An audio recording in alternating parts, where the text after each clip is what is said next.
Narito ang top 10 content creators mula sa Mindanao at Visayas na namayagpag sa social media noong 2025.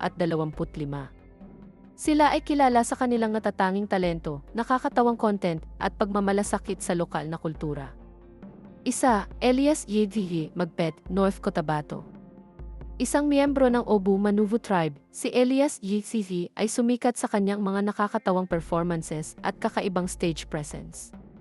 Mula sa pagiging bahagi ng Kalumad Band, siya ay naging solo performer at kilala sa kanyang mga viral na video na nagpapakita ng kanyang unike na estilo ng pagpapatawa.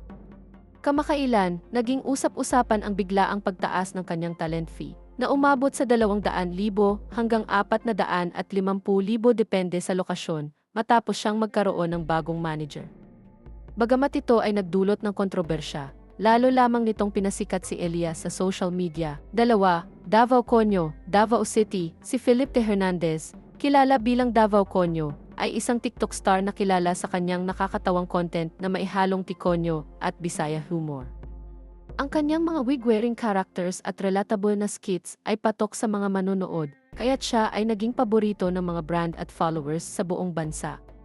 Tatlo, Joseph Sabelo, Cebu, isang Cebuano YouTuber na kilala sa kanyang nakakatawang skits at vlogs na maihalong Bisaya humor. Ang kanyang mga video ay puno ng relatable na kwento na tiyak na magpapatawa sa iyo.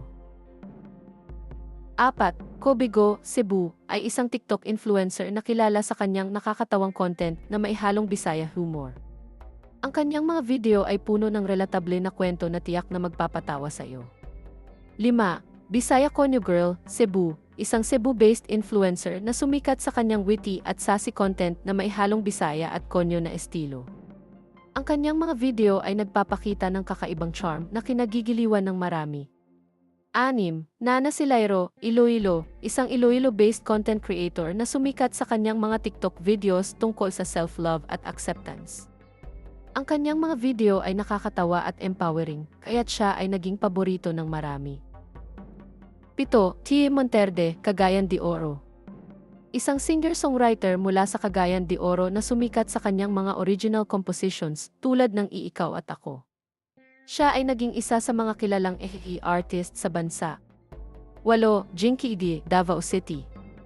Isang lifestyle influencer na kilala sa kanyang mga content tungkol sa beauty, travel, at calf hopping sa Davao. Ang kanyang mga video ay nagpapakita ng kanyang pagmamahal sa kanyang lungsod at kultura. 9. Gandang Morenx, General Santos City. Si Johanna Ariexia Sabado Culinderino, kilala bilang Gandang Morenx, ay isang beauty queen at content creator na kilala sa kanyang travel content at suporta sa mga lokal na produkto.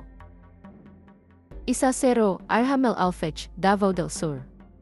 Si Erhamel Inutan Alfech ay isang beauty pageant title holder na nanalo bilang Miss Philippines Earth 2024. Siya ay kilala sa kanyang advokasya sa kalikasan at sa kanyang mga content na nagpapakita ng kanyang pagmamalasakit sa kapaligiran. Ang mga content creators na ito ay patunay ng kasiglahan at talento ng mga taga Mindanao at Visayas sa larangan ng digital media. Sa pamamagitan ng kanilang mga platform, na ipapakita nila ang kagandahan ng kultura, wika, at talento ng kanilang rehiyon sa buong mundo.